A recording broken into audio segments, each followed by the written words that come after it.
考えなしか。もう殺人現場が湖の時点で結構怪しい。ハンドバッグなの。目伸びてる。強気なだけで臆病な人形を放置してるの。そんなにすごいと思ってた。もう自由時間行動外で行動しすぎだな。バレた。ずっとじーって見てるの。なんか増えてません？魔法で蹴散らせるでしょ。いつも人間が悪者になるな。強い力で首を絞められ、エマは抵抗した身を任せた。身を任せたら死ぬよね。抵抗しないと死ぬよな。身を任せたらこのまま殺されて、その後どうなるんだ？でもこのまま身を任せれば一人ぼっちにならなくて済むんだ。エマの体から力が抜けて、おとなしくアリサにされるがままになる。これエマ覚醒するんじゃない？もう一人出てこない。別の人格あるんじゃないかな。抵抗しないのは自分がしないって分かってるからか。なあ、そうなんだろう。アリサの腕の力が強まって、エマが苦しそうにハクハクと口を動かす。それでも決して暴れることはない。それどころか。お前、なんで笑ってるんだ。なんで笑ってんだ。わずかに怯えた様子を見せるアリサの手にそっとエマが触れる。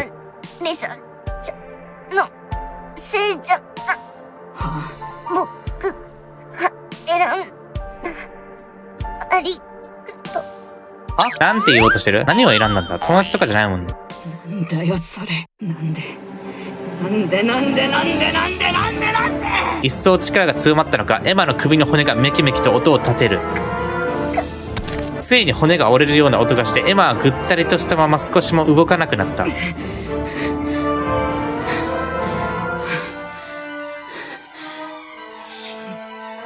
このままどうトリック作るんだ？考えなしか。もう殺人現場が湖の時点で結構怪しいぞ。アリサが手を離せば、エマはそのままその場に崩れ落ちる。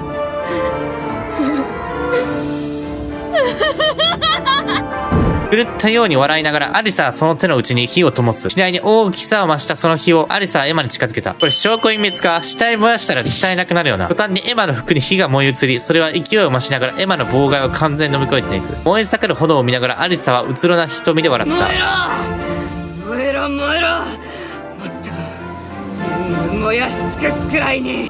アリサの叫びに応えるように周囲の危機にも火が灯る。その勢いは凄まじく、先ほどまで積もっていた雪は全て溶け、これで誓ってもらえる。誓って愛してもらえるんだ。叱られることが愛してもらうことなの。狂ったように笑っていたアリサだったけれど、その笑い声は突然ピタリと止まる。叱ってもらえなかったら、これでも許されたらダメだ。そんなのならもっと悪い子にならないと。もっとたくさん殺さないと。そうつぶやくアリサの下目は牢屋敷へと向けられ、牢屋敷全部燃やす。そっか、そうだよね。全部なくなれば誰もうちを許すこともできなくなるじゃん。最初からそうすればよかったんだ。全部燃やしちゃえば。周囲に炎の絨毯を敷きながら、アリサは楽しげに牢屋敷へと向かっていった。バッドエンドか。殺人衝動を覚えたの。殺され抵抗した。アリサの手を離そうとなんとかもがく。アリサはギリギリのところで踏みとどまったらしく、エマを解放した。エマはその場に膝を折る。同時にアリサもうずくまってうめき声を上げた。さっさと行け。理性がまだ残ってるうちに。もう止められないのか？そんな、アリサちゃん。うちに殺させるな。行け。もうアリサと会えないのか？エマは泣きそうになりながらアリサに背を向け一人駆け出した。その間に残ったアリサはうずくまってうめき声を上げ続けていた。エマを殺しかけた。その事実でアリサは極限まで追い詰められている。自身を焼き尽くしてしまいたいとすら感じるほどに。自殺するかしアリサの生み出す不思議な炎は自分自身を焼くことが叶わない。どうして自分は焼けないんだよ。何度も拳を地面に打ちつけ、ただ自身を痛めつけることしかできなかった。回復するんじゃない？憎悪を込めて思い切り叩きつけた左拳は割れ、血が滲み出す。地面にパタリと落ちた血は蝶の絵になり変わり、降り積もる雪と混じっていく。城ヶ崎ノアの魔法なのか？クソアリサさん。メルル？なんでメルル来たの？その時背後から届いた声にアリサはハッと振り返る。いいかね。そこにはメルルが立っていた。辛そうに目の端に涙をにじませる。アリサさん、自分を傷つけるのはやめてください。もう見てられません。来るな。もううちに構うなよ。なんでメルルここにいるんだ？場所わかってるのか？衝動を耐えきれず、アリサはメルルめがけて炎を放ってしまった。以前エマに向けて放った時とは段違いの炎と熱の塊だった。魔女化が進行しているアリサの魔法は強力なものとなり、メルルの全身が炎に包まれる。メルルなら魔法で耐えるんじゃねえか。死んでる？大丈夫？メルルはその場に倒れた。灼熱の炎で燃え上がったメルルを目にし、アリサは少し理性を取り戻す。瞬間でメルルを焼き尽くしてしまったかのように見え、アリサは絶望で目の前が真っ黒に染まった。殺した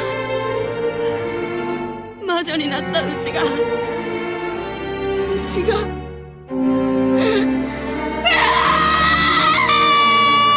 本当に燃えたの？アリサもその場に膝をつく。しばらくすると炎が消え、焼死体となったメルルが出てくるはずだった。しかしメルルは起き上がり生きていた。火傷一つ負っていない。大丈夫です。治癒魔法でなんとかなりました。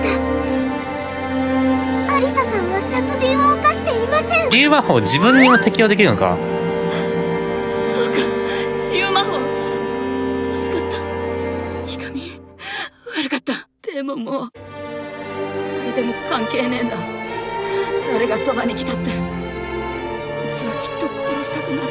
私に向けてください。衝動がこらえられなくなったら私に向けてください。私なら魔法でなんとかできますから。アリサさんが辛そうなの見てられません。ハンドバッグなの？立ち上がったメルルは足を踏み出し、アリサへと近づいてきた。アリサさんは強がっていますが、本当は心優しくて、誰かを傷つけてしまうのをとても怖がっています。私も同じなんです。きっと私たちは似ています。この二人に焦点当たるの？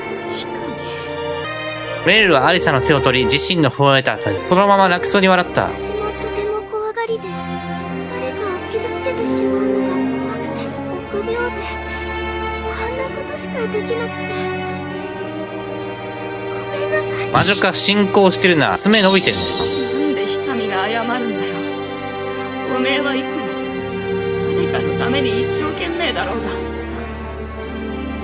おめえはいつも謝ってばっかりだね。メルルの方を包むアリサの手はもはや人間のそれではない。その姿もまた慣れ果てへと近づいていた。自分を傷つけないでください。みんなアリサさんを必要としているんです。置いていかないで。どうかそばにいてください。メルルの小姉は優しく、アリサは不思議と心が落ち着いていくのを感じた。異形化した自分の手を見下ろせば怪我が治っている。あれだけ衝動に襲われていたのに今はもう冷静だった。おめえの治癒魔法は魔女化にも効力があるのか。魔女化にも効力がある。慣れ果てにも効果あるのかな。メルルは驚いた表情で自身の前で手を振る。そんなことないと思いますけど。治癒魔法で治るのか？気持ちが少し落ち着いたからではないでしょうか。そうかもな。ヤーンを仰ぐと雪はまだ降り続けていた。冷静さを欠いた身を冷やしてくれるかのように、熱で呪われたアリサにとって救いとすら感じる冷たさで、アリサは深く息を吐き出した。随分と心が泣いていた。ありがとうなひかみ。でもおめえを傷つけるような真似はもうしねえよ。うちは魔女にならない。本当ですか？うちは誰も殺したくないし傷つけたくない。うちは決して魔女にならない。約束する。大丈夫か？この約束守れるか？アリサさん、よかったです。うちの方こそありがとな。なんか吹っ切れたよ。おめえらのことはうちが守る。絶対にだ。守ろうとしたのに殺しちゃったみたいなこと起きる。自覚なしで。ようやくアリサの顔に笑みが戻ってきていた。メルルも笑顔になった。アリサに殺されかけたその足でエマは食堂へとやってきた。食欲なんてあるはずもないのに、不足が染みついてしまっているのかもしれない。食堂には珍しくココとマーゴの姿があった。意識して時間帯をずらしているのだろうが、エマが遅れてやってきたことでどうやら一緒になってしまった。気まずい気持ちでテーブルに着くと、少し遅れてメルルもやってきた。先ほど、アリサさんの姿を見かけました。僕も見かけたよ。エマは異形化しかけたアリサの姿を思い出し、辛そうに顔をうつむかせるア。リサさん、すごく辛そうで、日にひどく消耗しています。何もしてあげられないのかな。少しお話ししましたが、ずいぶん落ち着いたみたいでした。魔女になんかならないって約束してくれました。本当？多くの席に座っていたものの、聞き耳を立てていたようだ。こうが水を差すかのように鼻で笑う。ばっかじゃねえ。そんな口約束信じちゃってんの？無理無理。あいつ絶対魔女になりそうじゃん。そろそろ寝首かかれちゃうかもよ。アリサちゃんはそんな子じゃないよ。まだ友情ごっこ信じてる感じ？キモ。自分だけは死にたくない。生き残るためには先に殺さなきゃって。どうせいつか殺し合いになる。そうしたら、優しいエマッチは、おとなしく殺されてくれちゃうわけ？友達のためなら、って。そんなら私も、エマッチと友達になりたいな。お願い。ニコッと愛想よく言ってから、ここは机を思い切り叩いた。エマ・メルルは悪意の塊のように大きな音にびっくりと体を震えさせる。気色悪。みんな敵なんだよ。いい加減気づけよ。違うよ。敵なんかじゃない。敵というより被害者だよね。仲良くした方がいいに決まってる。そうしたらきっと活路が。活路ってなんだよ。もう死ぬか魔女になるかしかねえだろ。私は死にたくない。死にたくない。死にたくない。もうお前らが死ねよ。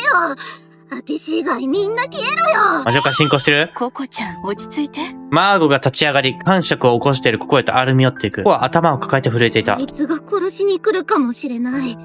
私、いっぱいあいつの悪口言ったし、怒らせたし。病気なだけで臆病なの。私のこと恨んで、殺しに来るかも。怖いよ。誰か助けてよ。ええ。自衛手段は考えた方が良さそうね。これまたグループ分かれてる？マーゴちゃんまで。マーゴちゃんは最初から誰のことも信じてないんだ。マーゴは怯え切ってパニックになっている。ココの背中を撫でながら立ち上がらせている。出ましょう。今は一人でいた方がいいわ。マーゴの流し目がエマとメルルの方向へと注がれる。アリサちゃんだけじゃなくて、誰がいつ殺人を犯すのかわからないもの。マーゴとココが食堂を出ていく。マーゴちゃんとココちゃんとは、もう分かり合えないのかな。マーゴとココに対しエマは決定的な溝を感じていた。エマさん、ここは、私に任せてくれませんか？メルルちゃん？メルルの瞳には涙が浮かんでいた。そんなの、良くないです。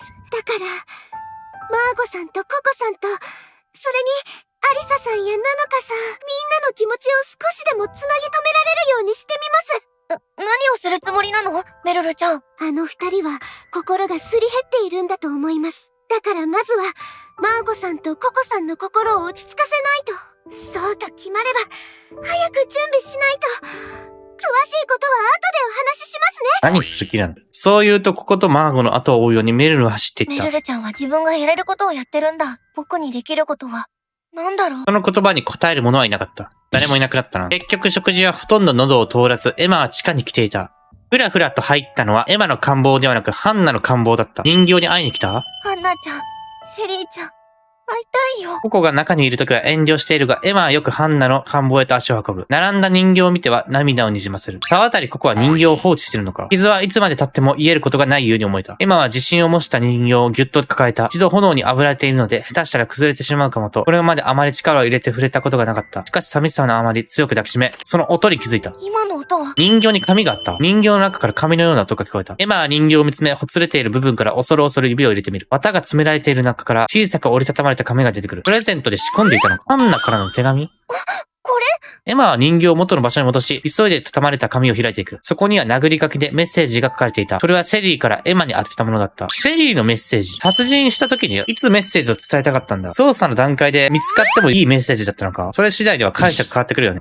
この手紙を見てエマは弾かれたように書き出していた。書き出した。エマさんがこれを見つけたとき、私はもうきっとこの世にいないと思います。つまり、この手紙はシェリーが死んでから読ませるように仕組んでいたのか。これ、シェリーが死ぬ前に見つかっていたらどうなってたんだ。つまり自分が犯人だと明かしてるよね。この手紙。ハンナさんを殺してしまった後、急いで書いています。裁判は生き残るために本気で臨むつもりですが、エマさんには勝てないような気もしてて。エマはそんなにすごいと思ってたの。一番近くで見てたから。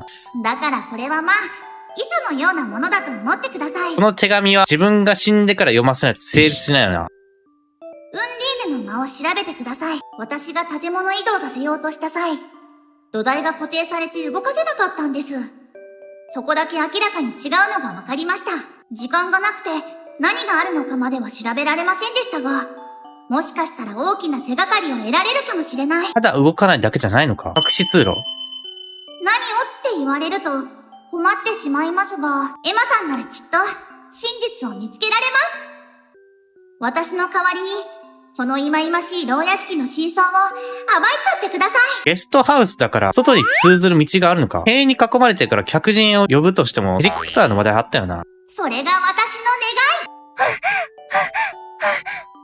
全速力でここまで走ってきてエマは荒い息を吐き出した。たどり着いたウンディーネマナをぐるりと見渡す。なんでこれ振り仮名あるの？今まで振り仮名なかったのに。ついてないじゃん。読めないんだよ。何かあるはずなんだ。ここにきっと。エマは次から次に溢れてくる涙を拭い、必死に室内を探し回った。シェリーちゃんが託してくれたんだから、見つけるんだ。今度こそ。エマがあちこちくまなく捜索した結果、本当に、あった。ウンディーネのマナイにほんのわずかな床の隙間が見つかり、そこを持ち上げてみたところ、隠し階段があった。外に通ずる道じゃないか。ここに一体何が？客人がどこから来るからだよね。塀に扉あったら、囚人に逃げられるもんね。明らかに隠されていた地下への扉を、エマは呆然と見下ろす。行ってみよう。まずは、調べてみるしかない。一人で、もう自由時間行動外で行動しすぎだな。エマはごくりと喉を鳴らし、恐る恐る下へと降り始めた。階段を降りるとそこは中2階になってるエレベーターホールだった。地下か。裁判所っぽいな。処刑した後エレベーターでどこかに向かうから、下に広い空間があるはずなんだよな。エレベーター、外に繋がっているかもしれない。エマは希望を胸に宿し、急いでエレベーターに乗り込む。ボタンは上昇と下降の2つしかない。エマは迷わず下降ボタンを押した。上昇もあるの？なんで下降ボタンを押したの？下降するにつれ、エマの鼓動は高鳴っていく。この先に、牧長にバレないの？歩き出してすぐに大きな扉に行き当たった。他に脇道はなく、どうやらこの部屋に行く一本道のようだ。何の部屋だろう？扉が開いていたので中に入ると、まるでそこは研究室のようだった。想像していたものとは全く違う場所で、エマは驚きの声を上げた。誰かいる？魔女生きてる？しかも中に立ち入った途端、ぐっと気温が下がった。どうやら隣室の気温が相当低いらしく、その影響がこの室内にも出てしまっているようだ。冷凍してるの？吐く息が白く、エマはブルリと触れた。棒立ちになっていると、そのまま凍りついてしまいそうだ。何なんだろう？この施設。なんだか研究所みたいだ。この先に進めないのかな？アリサ必要なんじゃないか？とにかく調べてみよう。急いで見回ってるうち、棚に無造作に置かれたファイルを見つけた。手に取って開いてみると、囚人名簿が挟まっていた。ただ、エマの知っている名前の羅列ではなく、どうやら過去に囚人として収監された少女たちの名簿だと気づく。少女が冷凍されてる？生き残った魔女も保管してる？てか、生き残ったらどうなるんだ？処刑しきって最後一人残るよね。その中に驚くべき名前を見つけた。その名前は丁寧に赤丸で囲まれている。黒部なのか？なのか、じゃん？黒部なのか？復讐って言ったら、めくってみると次のページにはナノカの顔写真と個人情報が記されている。ほとんどがこの牢屋敷で見かけた謎の言語で記されており、何が書かれているのかはわからないが、推測するに彼女の調査レポートだ。ところどころにエマの読める言語が走り書きされていた。過去の生存者とかじゃないよな。要監視対象、脱獄、危険。なんでナノカを放任してるんだ？ドクドクと心臓が早金を打つ。なのかちゃんは何者なの？直後だった。背後の扉から嫌な音がした。運営か黒部なのか。とっさに振り返ると扉が閉まってしまっている。エマが驚いて周囲を見渡すと奥には同じように閉ざされた扉が見えた。エマはその場に自分が閉じ込められてしまったのだと認識する。どうしよう。施錠されてしまった扉を開く手立ては見つけられず、エマは慌てた。室内の気温の低さで思考がうまくできない。急速に体温を奪われていき、鳥肌が立つ。指先も痺れ始めた。このままだと凍死するかも。ここまで寒いのか？ゾッとする考えに青ざめ、エマは操作盤のようなものがある方へと走った。その操作盤は飲食店にあるタッチパネルのように土台となるスタンドから外せるようになっていた。そしてその表面には何のスイッチかわからないものがたくさん並んでいる。エマはパニックに陥ったまま操作盤に並んだスイッチをガチャガチャと適当に押していく。意味もわからず押したの。いくつか押していくうちに、やがて室内で扉の開く音が響いた。エマはほっと胸をなで下ろし、すぐさまその部屋を出ようとする。扉を開けたその時、エマの後ろから衝撃音がした。銃声か？原子でこの場所わかるよね。エマが振り返るとそこには床に落ちて真っ二つ言われた操作盤が見えた。どうしよう。エマは少しの間、扉の外と落ちた操作盤を見比べて迷った素振りを見せる。何されたんだ？エレベーター壊された？ごめんなさい。エマは誰にともなく謝ってその場を後にした。何か壊したのか？脱出はできたのか？ゲストハウスから出て、エマはぼーっと長いため息を吐き出す。なんとか脱出できた。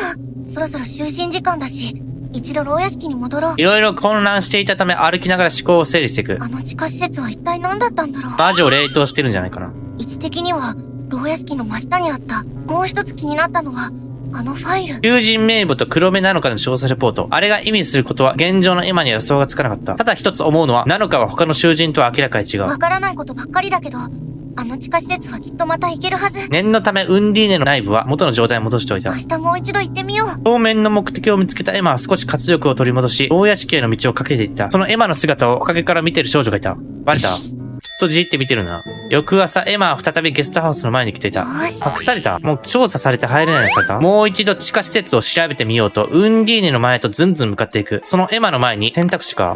待って、黒部なのか、遮るようになのかが立った。なのかちゃん？一体どこへ行くつもり？静かに問うなのかの表情はなく、何を考えているのか読めない。瞬間エマは動揺したが、とっさに表情を作ろう。ウンディーヌの間に行こうかなと。何のために？少し中を調べてみようかなって。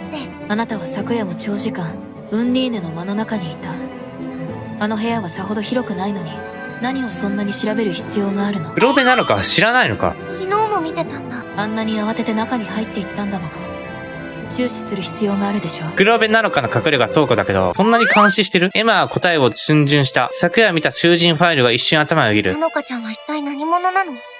信用していい相手？話すか話さないか。けれど迷いはすぐに吹っ切れる。何度も疑心暗鬼に陥って相手を信じきれずいい結果にはならなかっなた。のかちゃんは味方だ。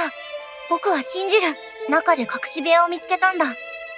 それが地下にある謎の施設と繋がってて。本当なの？うん。私も調べさせてほしい。ただ、隠されていたのなら、牢屋敷にとって都合の悪い場所ではありそうね。二人揃っていくのは危険かもしれない。いつ監視に見つかってもおかしくない。そうかも。なら僕が外を見張っておくよ。なのかだけで向かわせるのか。隠し部屋の行き方は教えるから。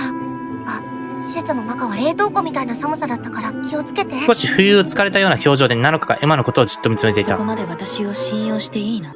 なのかちゃんは僕らの仲間だよ。同じ境遇なんだから助け合っていこうよ。エマが笑顔で言ってみせるとナノカの表情がふっと緩む。桜庭エマ、あなたはお人よしね。わかった。あなたに背中を預けるわ。ただ勘違いしないでほしい。これは取引。取引？私はあなたを利用する。だから何かあったらあなたも私を利用して。そんな、利用なんて。ナノカはエマの返事を待たずさっさと歩き出す。エマはその背中を追った。僕、約束するよ。絶対なのかちゃんのこと信じるって。なのかちゃんが僕のことを信じて背中を預けてくれるなら、僕だって君のことを信じる。取引って、そういうことだよね。かすかにナノカの口から吐息が漏れた。あなたたちとなら。あなたたち以外がいるの？背中を向けたままナノカがぷつりとつぶやく。なんでもない。さっさと行きましょう。この辺りは正気が濃い。正気が濃いって何？魔女は何か関係ある？大昔に魔女がこの周辺で人間からひどい目に遭わされたから。大魔女と魔女がこの島で暮らしていた。人間がやってきたのか？人間あった？魔女か？コレキデム？あ？なんか増えてません？これ薬の話、情報更新されるんだ。完全に魔女化して不死となった存在を殺せる薬としてトレデキムが存在する。ラテン語で13の意味を持つその薬を使えば魔女化して不死の化け物となった者に死の救済を与えることができる。これアリサ殺されるんじゃないか？もう近畿がなして用済みだもんね。薬使って殺されるんじゃないか？毒殺される？でも実際実物見てないからな。魔女って、この牢屋敷に昔から住んでたっていう魔女たちのこと？ええ。思いや思念が強いものに触れてしまって、ほんの少しだけ見えてしまったの。この牢屋敷に大昔に住んでいた魔女たちの暮らしが。それ実話なのか？その悲惨な歴史が。なのかは原始の魔法で得た情報をエマに語って聞かせてくれた。この島は大魔女を中心に魔女たちが仲良く暮らしていたところよ。けれどある時、違う種族である私たち人間に島が見つかってしまった。でも魔女だから魔法で蹴散らせるでしょ。人間怖くないんじゃないの？魔女たちは人間と仲良くしようとしたけれど、人間はそうではなかった。魔女は友好的だったけど人間は騙してきたのか？自分たちとは違う異種族を警戒し、排除しようとしたの。いつも人間が悪者になるな。そして、大魔女の抵抗虚しく、この島は侵略され、人間の手に落ちた。大魔女でも抵抗できなかったのか？きっと、仲良くしようとした魔女の心をうまく利用されたんでしょうね。で人間の手に落ちた後なのか？大魔女は最後の抵抗で魔女を増やしたのか？その魔女をなぜ集めてるんだ？刺激させている？何のために魔女を増やしたかだよね。とてもひどいことが魔女たちに対し行われていた。同情はしないわ。私たちには関係ないことだもの。言いながらもナノカは少し辛そうな表情だった。ナノカに隠し施設の生き方をざっくりと説明し、エマは一人元の場所へと戻ってきていた。今が8時ね。2時間くらい待って戻ってこなかったら、私のことは忘れてちょうだい。時間ぐらい？これ時間重要だな。朝8時でしょ？大丈夫。私は必ず黒幕の証拠を見つけて帰ってくるから。何の視点だ？これ改装してるの？色が暗いな。見張りに立ち始め、かなりの時間が経過している。今のところ極長や監視袋は見かけていない。冷凍されたウンディーネの誰か気づいてる。他にも隠し部屋の存在知ってるやついる。大丈夫か？もう10時か。そろそろ時間だけど、なのかちゃん大丈夫かな？やっぱり僕も一度様子を見に行った方がいいのかも。気持ちが落ち着かず、周辺をうろうろと歩き回りスマホを取り出す。またやらかした。なのかちゃんと連絡先交換しとけばよかった。スマホを見てようやくそのことに思い当たり、エマは軽く息をつく。その瞬間、スマホの通知音が鳴って驚いたエマはスマホを落とすとなった。なんとか持ちこたえメッセージを確認する極長からだった。殺人鬼もう何度目でしたっけ？痛ましい殺人事件が発生しました。誰が死んだ？黒目なのか死んだの？皆さん今すぐ裁判所に集合してください。これトリック。まず、この部屋、どこに繋がってんだ？他の場所からも入れそうだな。一度見てもらった方が早いと思うので。エマは全身の血の気が引く思いで、呆然とスマホを見下ろしていた。殺人事件？そんな、一体誰が？誰だ？アリサじゃないか。アリサかなのか死んだな。頭の中で生き残っている少女たちの姿がぐるぐると巡る。それからウンディーネの間を振り返るナノカが出てくる気配はない。少しの間、エマはその場で迷った。ナノカが出てくるのを待つべきか、裁判所へと行くべきか。けれど誰かが殺されたなら、エマたちはそれを知る必要がある。結局、牢屋敷へと急いだ。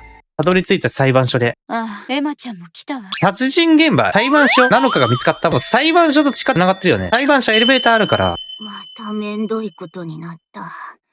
マジ勘弁してほしいんですけど。これはすぐにエマの目に飛び込んできた。裁判所中央、一番目につく処刑台の上に死体があったからだ。誰だ？黒目なのかこれ。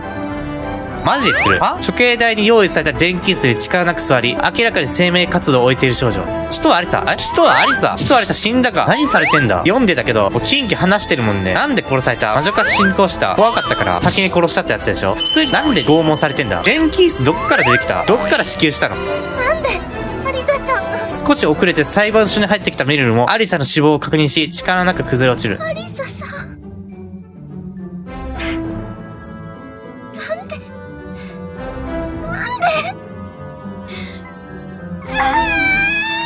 いや、メルル一番らしいぞ。メルルの鳴き声が裁判所内に響き渡る。どこにいたのか呼び出した極長は後からやってきた。皆さんお揃いですかね？黒部なのかさんは相変わらずいないようですが、というわけで見ての通り殺人事件が発生しているので魔女裁判を執り行います。早いな。さあたりここ、過去が一切ない。神メルル、アリサと一番近いぞ。境遇が同じとか言ってたからな。でもアリサ殺される理由あるから、魔女化進行してるから、いつ殺されるかもわかんないってみんな覚えてたからね。裁判所と多分繋がってるよね。この地下のトリック知ってんのか？あの電気椅子どっから来た？多分処刑用に使われてたでしょ。残りの人数も少ないですし、そんなに悩む必要もないですよね。裁判は正午からにしましょう。操作させる気ねえだろお前。いやまあ、嫌な時間は早く終わらせたいですよね。今いる囚人の中から必ず殺人犯を特定してください。その者は魔女として処刑。特定できなかったら全員処刑も変わりませんので。待てよ。アリサ自分で死んだ可能性もあるな。誰も殺したくないから自分で死んだ可能性もある。あ、でも不思議。もう魔女に近いとは殺せないか。じゃあなんでこんなややこしいことするんだ？薬飲んだ？本来は外出禁止時間です。捜査の間は出入り自由とします。では、頑張って犯人を特定してくださいね。2時間しか捜査時間ないの。いつものように一方的な話を終え、極長は飛び去ったアリ。サちゃんを殺した犯人の捜査。エマの視線は残された少女たちに移ろう。マーゴちゃん、ココちゃん、メルルちゃん。それにこの場に来てないナノカちゃん。あまりにも人数が少なすぎるよ。未だメルルは泣き崩れ、身動きが取れそうにない。この中に犯人がいるとしたら少なすぎるよな。誰を信じていいか分かんないよ。マーゴとここは話し合うことなどないと言わんばかりに、早々に裁判所を出て行った。牢屋敷の秘密に迫る手がかりを得られ、活力を取り戻した矢先での犯行。エマは力が入らなくなり、何もかもから目をつむり、耳を塞いでしまいたくなっていた。でもアリサちゃんが殺されたのなら、僕は真実を見つけないと。裁判所付近安心よな。ウンディーヌの前行かなくていいの。探訪に何の用事があるんだ？あまりにも少ないな。裁判所だけで完結する話なの。証拠全然ないじゃん。死体の状況みたいよね。ともかく現場を調べなくては始まらない。エマはまず裁判所の死体現場を調べることにした。これは拘束されているのか？魔女化進行してるな。魔女の手だな。でも殺されたんですよ。死因はなんだ？薬じゃないのか？魔女を殺す薬を飲まされたんじゃないの？これはフェイクじゃない？これは電気を流す装置だよね。どこから持ってきたんだこんなの。音とかしたか？アリサちゃん。椅子に拘束され、力なくうなだれている少女の姿はあまりに痛ましい。平常の心持ちでは直視なんてできない。手がかりを得ることだけを考え、心を殺した。アリサさんは誰かに処刑されたのでしょうか？しばらく泣き崩れていたメルルがよろよろとエマの隣に立つ。どうやら気を持ち直し手伝ってくれる様子だ。自殺かメルルだな。処刑。やっぱり何より気になるのは、これって電気椅子だよね。電気を流して殺す処刑方法に使われる。そうだと思います。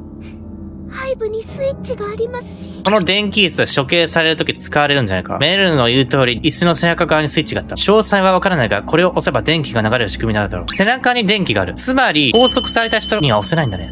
アリサちゃん、髪や服が湿ってる。水をかけられてる。電気を流しやすいようにか。どうしてだろう。僕らはアリサちゃんを見ても死因がはっきりわかるわけじゃないけど、明らかに電気で殺しましたよって言ってるようなもんだよね。でも魔女は死なないんだよね。やっぱり電気椅子の電流が死因なのかな。感電死だと思わせてるよね。エマさん、メルルが指さしたのはアリサの顔に残った模様だった。エマは息を飲む。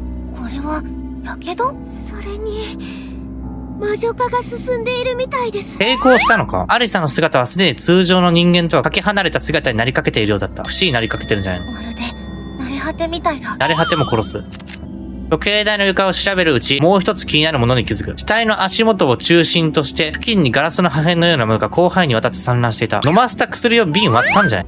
瓶じゃないの？これガラス瓶。一体なんだろう。薬のガラス瓶。電気椅子でガラス素材はなく、どこかから持ち運ばれたものであるように見えた。床にぶちまけられてるの。考えてもすぐには何かわからない。エマは詰めていた息を吐き出した。そうして目線を下に向けると、アリサの足元にガラスの破片に混じった別の透明なかけらを見つける。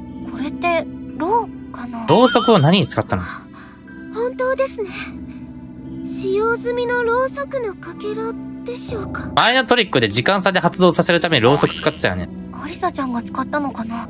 何のため？アリサちゃんの周辺、一通りは見たと思うけど。しかもろうそく赤いな。死体現場近くに残されたろうそく、使用された形跡がある。赤いのは理由関係ない。電気椅子。背部に2つのスイッチがある。座ったものを拘束するような機構がある。拘束されてたんだよね。ガラスの破片。アリサの死体の足元落ちていた。割れたガラスの破片。かなり遠くまで散らばっていて、数メートル離れた場所にあるものもあった。めっちゃ散らばってたの？割ったんじゃないのか？距離とか関係あるのか？アリサちゃんはどうして処刑台で？処刑台。裁判所の中央にある処刑台ユニット。現在は中央に電気椅子が設置されている。それはいつから元から置かれていたの？普段そんなにないようにしまわれてるはずだよね。なんで起動してるの？エレベーターとかじゃないの？光があったことから、エマは処刑の台座の部分をスマホで撮影する。これまで僕らは何度か処刑を見てきた。なのか無事なのか？誰かが処刑されるとき、もともとある台座が地下に降りて、違う処刑台が地下からせり上がってきた。普段はしまわれているよね。仕組みがはっきりわかるわけじゃないけど、機械仕掛けだよね。しかもでかい音が鳴るはず。机の際の歯車の嫌な音を思い出し、エマは首を強く横に振る。待って、これいつ死んでた？隠し部屋に入った時点で仕掛け発動した？スイッチパッパって押してなんか起きてそうだな。エマが行動したことで仕掛け動いてそうだ。それから今一度アリサの姿を見ていると視界が滲み始めた。アリサちゃんをこんな目に遭わせた犯人がいるなら、許されない。エマさん、大丈夫ですか？メルルがそっと肩に手を置いたので、エマは袖口で涙を強引に拭う。大丈夫。僕は他の場所に捜査に行くよ。わかりました。無理はしないでくださいね。うん。ありがとう、メルルちゃん。エマは裁判所を後にした。裁判所前通路。エマが裁判所前付近の通路を歩いていると、同様にうろついているマーゴと遭遇した。なんでうろついてんだ？ゾンビみたいに？エマちゃんも操作よね。なんだか手慣れてきているように見えるわ。単独で操作してるか。こんなことに慣れたくないよ。そうね。何度見てもショックが大きいわ。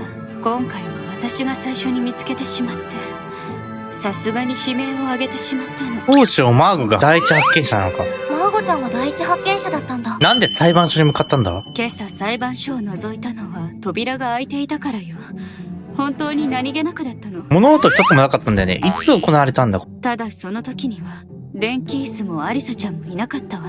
死亡したタイミングわかんないけど、じゃあこれ発見されたと同時に登場したのか？仕掛けが動いた？物音したのか？なのかが、水星の輪で仕掛けを動かしてる間に裁判所に電気椅子現れた。これで発見されたんだよね。エマが仕掛けを動かしてる間に処刑台が現れて、その時殺して一回しまったのか？タイミング良すぎない？そうなの？ええ。裁判所に自由に出入りできるチャンスは滅多にないから、朝食後にもう一度調べに行こうと思ったの。そうしたらまさかアリサちゃんがあんなことになっているなんて。2回訪れたんだ。1回目いなくて2回目いた。うん。信じられないよね。アリサとは昨夜話したばかりだ。その時の姿を思い出し、エマは力なくうつむく。羽音が耳に届き、エマはさっと顔を上げた。桜庭エマさん、宝生マーゴさん、黒部なのかさんを見かけませんでしたか？黒部なのかを探してる？いつも裁判所に出現するから、そんなに探してるような素振り見せないよね。なんで今になって探すような素振りしてんの？生きてるか確認してるのか？黒部なのか今回どうなってるんだ？私はもう数日見ていないわ。僕も。じゃあ監視できてないのか。気まずくなりながらエマは嘘をついた。牧長はあの仕掛け何も知らないのか。ナノカとはつい数日前に会っている。しかし牢屋敷の秘密部分を調査に行ったナノカのことをこの場で話すわけにはいかない。私は他のところを捜査に行くわね。マーゴが立ち去っていく。随分憔悴しており、足取りがおぼつかなく見える。やれやれ。困りますよね、まったく。裁判が始まる前には見つけないと。見つけないでどうなる？国長って、ナノカちゃんのこと本当に探してたんだ。てか出席しなかったらどうなんの？拘束することある。あ、国長待って。マーゴに続き、今に再び飛び立とうとする極長をエマはとっさに呼び止めていた。何でしょうか？手短にしてくださいね。私も忙しい身なので。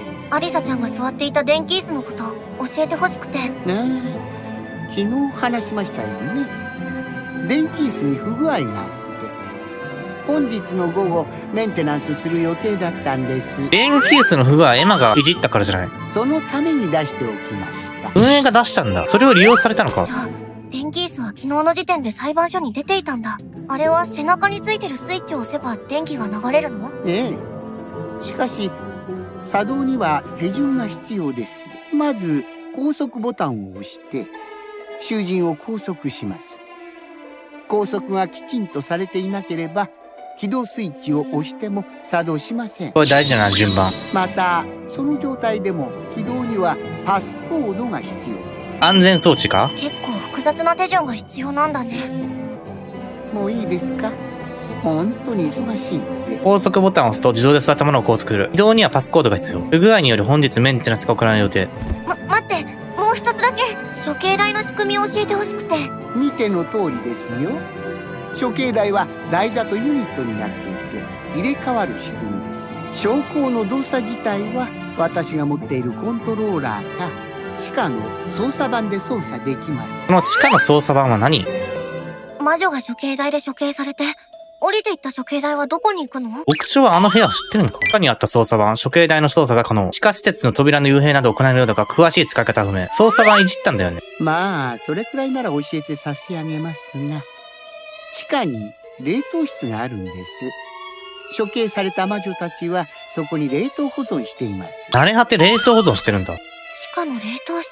魔女は死なないですから、そうやって保存しているわけです。発想すごい。人間が考えることやばいね。そういえば、マーゴちゃんがさっき処刑台が下がってたのを見たって言ってたけど。部屋広いな。地下冷凍室。処刑された死体や魔女化した少女が凍結刑にされて保管される場所。牢屋敷の地下にある。ねえ、そうみたいですね。履歴が残っていました。昨晩の21時あたりに何度か動いて、今朝の9時に上昇したようです。それまで地下にあったみたいですね。なのか操作したのか？そんな予定はなかったんですが、一体誰があげたやら。やれやれ、困りますね。処刑台を動かしたのはナノカかエマ、それか第三者。処刑台の昇降記録。マーゴちゃんの言ってたことは本当みたいだ。あの部屋のこと自体は誰も知らない。処刑台。処刑台に設置された処刑器具を入れ替える際は周囲のユニットごと地下冷凍室へと下がる。やっぱり繋がってるんだな。昨夜21時に何度か動き、今朝9時にも上昇した履歴が残ってる。エマが動かしたんだよね。めちゃくちゃ触ったから。今朝9時にも上昇した。これなのかかな。エマが考え込んでるうちに極長は飛び去ってしまった。21時時点でも拘束されてて、死体見つかったのが9時過ぎからか。それまではしまわれてたんだ。地下に何かあるのか。エマが地下官房の並ぶ通路を歩いていると、ふらふらと歩くココを見かけた。ココちゃん。私夢見が悪くてテンション最悪なんだけど、楽しく話す気にはなれねえかな。アリサちゃんが死んじゃって楽しく会話なんてできるわけないよ。ほんと最悪な気分。寝直したいけど裁判まであんま時間もねえしな。ココちゃんの方でアリサちゃんの事件に関して何か気づいたこととかないかな？ねえかな。どっちかっていうとちょっとほっとしたかも。あいつ明らかに魔女化進んでて、あてし殺されるかもって思ってたから。だからってあてしが殺したわけじゃねえからな。眠だるー。もうほんと毎晩寝れなくてさ。メルちゃんがくれた薬全然効かねえんだけど。睡眠薬か。ココは疲れ果てた様子で立ち去っていく。地下官房に何か手がかりはないかと一通り探してみたが、特に何も見つけられなかった。何のために来たんだ？ここに会いに行った。しかもこれだけで証拠揃ったの？牢屋敷内に荘厳な鐘が鳴り響く。裁判が始まる。通知音が聞こえてエマは自身のスマホを確認する。魔女裁判の時間となりました。皆さん必ず自身のスマホを持って速やかに裁判部屋に集合してください。従わない者は監視によって強制連行します。ちなみに使徒アリサのご遺体は一度処刑台を下げて片付けておきましたので。リサちゃん。処刑台下げたのか。裁判所に入ると少女たちの目が一斉にエマに向く。メルル、ここマーゴ。こんな人数で裁判するなんて。少ないな。なのか。なのかちゃん来ないよね。どうせあいつが犯人なんじゃねえの？なのかちゃんはそんなことしないよ。なのかどうなった？まだそんなこと言ってんのかよ。どれだけかばっても誰かが犯人なんだろうがよ。なのかさん抜きで進めてしまっていいんでしょうか？今回なのかいないんだ。人数少なすぎだろ。なのか処刑台起動した時に出現しないな。そうですね。困りましたね。ただ探しても見つからなかったので仕方ありませんよね。4名で始めてしまいましょう。なのかもう登場しないのか。こんなことあり得るのか。4名の少女たちは証言台に立つ。それでは魔女裁判開廷です。それで進めるの。結局、なのかちゃんは戻ってこなかった。でもその分、国長に気づかれずに今も地下を探索し続けているはず。なのかちゃんは黒幕を探してるし、アリサちゃんを殺しなんてするはずない。逆に言えば、もし本当に黒幕がいるなら、